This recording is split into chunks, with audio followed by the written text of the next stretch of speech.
Hello friends, wish you very good morning to all of you. दोस्तों, आज हम सीखने जा रहे हैं कि जब कभी किसी भी वाक्य में भाईचारा, अपनापन या कभी कभी जो है कि बिल्कुल खिलाफ जैसा शब्द आता है तो किस तरह से हम उसे अपने इंग्लिश ट्रांसलेशंस में इस्तेमाल करते हैं या इसके लिए किस तरह के वर्ड्स, फिक्स वर्ड्स होते हैं। तो चलिए दोस्तों, हम लोग सीखने जा रहे हैं ऐसे सेंटेंसेस जिसमें भाईचारा, अपनापन जैसे शब्द या बिल्कुल खिलाफ जैसा शब्द आ रहा है। ठीक है, जिसमें कभी भी कहीं भी अगर आपके सेंटेंस में भाईचारा या अपनापन जैसा शब्द आएगा तो दोस्तों आपको सिर्फ और सिर्फ एक वर्ड को इस्तेमाल करना है। वह वर्ड आपका फेलो फीलिंग है। उसको हम सब्जेक्ट, वर्ब एंड ऑब्जेक्ट के सीक्वेंस में ही इस्तेमाल करेंगे। किस तरह से इस्तेमाल करेंगे, यहाँ पर कुछ एग्जाम्पल्स हमने दे रखे हैं, आप इसके माध्यम से उसको फॉलो कर सकते हैं। दोस्तों, यहाँ पर सबसे पहले हमें सब्जेक्ट का यूज करना है, फिर हेल्पिंग वर्ब लगाना है। नेक्स्ट हमारा जो कॉम्प्लीमेंट्री वर्ड होता है उसी की जगह पर हमें भाईचारा या अपनापन जैसे वर्ड्स का इस्तेमाल करना है।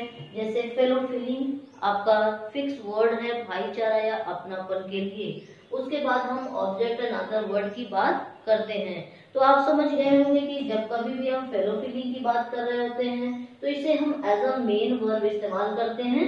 तो हम जैसे इसके पहले बहुत सारे ट्रांसलेशन पे हमने सीखा है कि हम ट्रांसलेशन बनाते हैं सब्जेक्ट, वर्ब, ऑब्जेक्ट, इस सीक्वेंस में सिंपल सेंटेंस को बनाते हैं, या फिर हम सब्जेक्ट, हेल्पिंग वर्ब,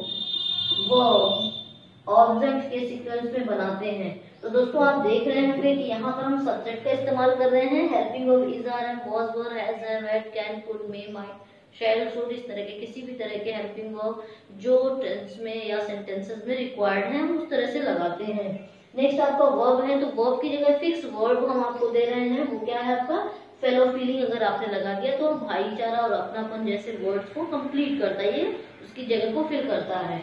नेक्स्ट आपका ऑब्जेक्ट है तो हमने ऑब्जेक्ट लगाना है, फिर अदर वर्ड आएगा। ठीक है, तो जैसे हम ट्रांसलेशन करते थे पहले ठीक उसी प्रकार ट्रांसलेशन कर रहे हैं। सिर्फ हमें एक फिक्स वर्ड तैयार करना है, वह है आपका फेलो फीलिंग, और इस तरह के ट्रांसलेशन आसानी से हो जाते हैं। तो चलिए कुछ एग्जांपल्स हम लोग देखते हैं।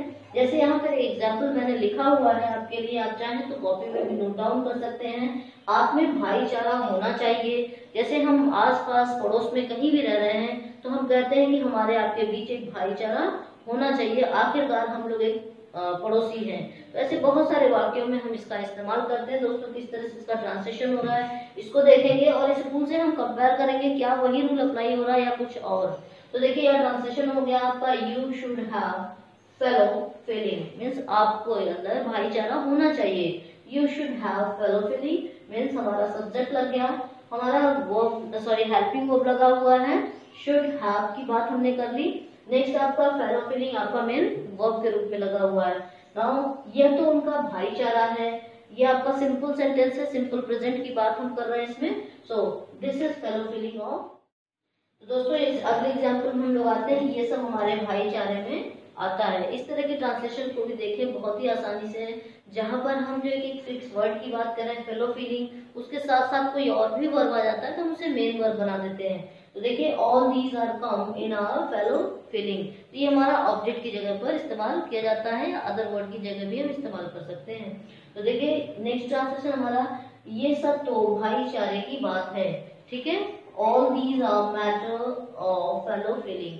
तो ऐसे बहुत सारे ट्रांसलेशंस हैं जो शायद अब आप कर लेंगे। अगर आपको फेलो फीलिंग जैसा वर्ड नहीं पता है तो दोस्तों आपके लिए बहुत बड़ी प्रॉब्लम होती है कि एग्जैक्टली हम इसे कैसे ट्रांसलेट करें। ठीक है, सो नेक्स्ट ट्रांसलेशन की तरफ हम लोग आते हैं। दोस्तों, ध्यान देंगे आप कि जब कभी भी कहीं भी बिल्कुल खिलाफ की बात की जाए, ऐसे वर्ड्स आ जाए, तो हमेशा हम एक फिक्स वर्ड लगाते हैं, डीड अगेंस्ट। क्या लगाते हैं?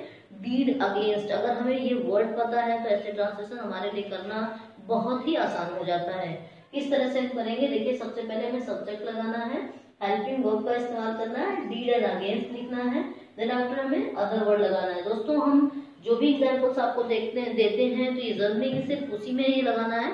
जैसे भी टेंसेस होंगे, जैसे हमारे वाक्य हमारे दिमाग में आ रहे हैं, जैसे हमें बात करना है, उस तरह से helping verb, main verb change हो जाती है। ठीक है, तो इस बात का ध्यान रखते हुए हम ट्रांसलेशंस को मेंटेन करते हैं। इसलिए ऑलमोस्ट मैं आपको 2 से 3 तरह के एग्जांपल देती हूँ जिसमें हेल्पिंग वर्ब चेंज होते रहते हैं। तो चलिए कुछ ट्रांसलेशन देख लेते हैं। जैसे फर्स्ट ट्रांसलेशन हमने यहाँ पे लिखा हुआ है कि वह तुम्हारे बिल्कुल खिलाफ है। क्या ट्रांसलेशन हुआ? वह तुम्हारे बिल्कुल खिलाफ है, मतलब कि आप उसके पास तो जाना ही नहीं, वो तो बिल्कुल भी आपके खिलाफ है, वो आपकी कोई सुनवाई नहीं करने वाला। इस तरह की बातें अक्सर हम करते हैं। तो देखिए, he is dead against you। क्या है?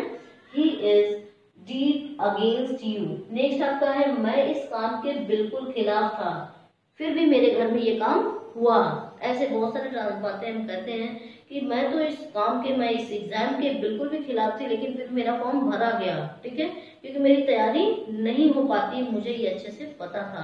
तो ऐसे बहुत सारी बातें हम लोग अक्सर आपस में करते हैं। उसी में से एग्जाम्पल यहाँ लिखा हुआ है कि मैं इस काम के बिल्कुल खिलाफ था, I was dead against this work. Now next example है दोस्तों, एग्जाम्पल पे ध्यान देते जाएंगे और अपनी कॉपी में कुछ नया भी क्रिएट करेंगे, जिससे ट्रांसलेशन करते समय अगर आपको कोई दिक्कत आती है तो आप हमारे कमेंट बॉक्स के माध्यम से हमसे जरूर पूछ सकते हैं। साथ ही जो है कि हमारी स्क्रीन पे एक नंबर रन कर रहा है दोस्तों, आपको कोई नया चैप्टर, कोई वर्ड, कोई सेंटेंस कुछ भी पढ़ना है, सीखना है, तो निश्चित रूप से आप हमें कमेंट बॉक्स के माध्यम से पूछें और हम आपको बिल्कुल भी उसका जवाब देंगे और एक नया वीडियो उसके साथ हम बना के देंगे। ये जो क्लासेस हम आपको दे रहे हैं दोस्तों, आप में से ही कई सारे हमारे बहुत सारे अफेक्शनेट स्टूडेंट हैं, या जो स्टूडेंट नहीं भी हैं, गार्जियंस हैं, या समटाइम जो है कि हम लोग देखते हैं कि उनके माध्यम से जो हम जिन्हें नहीं जानते वो भी हमसे जुड़ रहे हैं तेजी से क्लासेस में। तो लगातार हमारी ऑनलाइन क्लासेस में बच्चे एक्टिवली पार्टिसिपेट कर रहे हैं, तो वो हमसे पूछते हैं कि इस पर भी वीडियो बनना चाहिए, मतलब ये कैसे होता है ट्रांसलेशन। तो हम आपको नई क्लास देते हैं, नए रूल्स देते हैं। तो दोस्तों, आप में से अगर किसी के दिमाग में कुछ भी खिचड़ी पकड़ी हुई इंग्लिश से रिलेटेड, तो आप जरूर मुझसे पूछें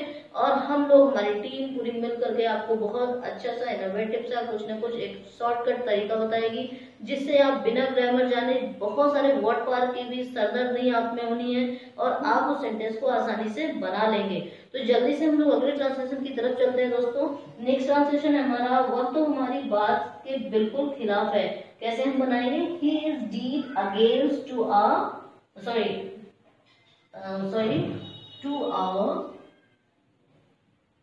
task। ठीक है, he is dead against to our task। दोस्तों यहाँ पर गलती से योर हो गया था, हमारी लिखा हुआ है तो आर होगा, ठीक है ना। सो नेक्स्ट ट्रांसलेशन में हम आते हैं, वह मेरे बिल्कुल खिलाफ नहीं हो सकता। जैसे मुझे विश्वास है किसी पर कि पूरी दुनिया मेरे खिलाफ हो सकती है, लेकिन वो व्यक्ति तो मेरे खिलाफ नहीं हो सकता है। Actually he likes me, he loves me, he is very close to me, he is my childhood friend, like that. ऐसे कोई भी इमोशंस है हमारे, या हम किसी ब्लड रिलेशन में हैं, एक हमारा बिलीव है, बॉन्डिंग है रिलेशनशिप में, तो हम समटाइम कहते हैं कि वो तो मेरे खिलाफत नहीं कर सकता, दुनिया चाहे इधर से उधर हो जाए। तो ऐसी बातों को भी हम ट्रांसलेट कर सकते हैं। अगर हमें ये डीड अगेंस्ट वर्ड हमारे दिमाग में है तो वह मेरे बिल्कुल खिलाफ नहीं हो सकता। ही कांट बी, नहीं हो सकता तो कैन नॉट का यूज करते हैं, कांट, ठीक है। He can't be dead against मी।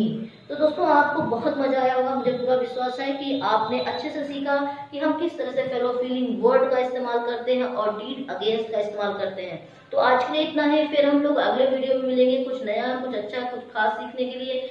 आप हमारे चैनल को सब्सक्राइब करना ना भूलें, साथ ही अपने दोस्तों को भी जरूर शेयर करें कि एक लाइक, एक सब्सक्राइब वो जरूर करें, जिससे उनके नए नए क्वेश्चंस को हम सॉल्व करते जाएं और नई से नई, अच्छी से अच्छी इनोवेटिव आइडियाज के साथ हम आपके सामने आएंगे। दोस्तों, साथ ही मैं आपको बताऊं कि हमारे चैनल के माध्यम से आप मैथमेटिक्स के किसी भी वन डे एग्जामिनेशन के लिए प्रिपरेशन चाहते हैं तो आप निश्चित रूप से हमें कमेंट बॉक्स के माध्यम से बताएं क्या चैप्टर पढ़ना चाहते हैं, आपके किस चैप्टर में क्या प्रॉब्लम है, उसको भी हम शॉर्ट आउट करेंगे और आपको बैक टू बैक नए नए वीडियोस मिलते जाएंगे। दोस्तों, आपका एक लाइक हमारा मोटिवेशन है, इसलिए लाइक करना बिल्कुल मत भूलिए। Thank you so much, bye bye, take care.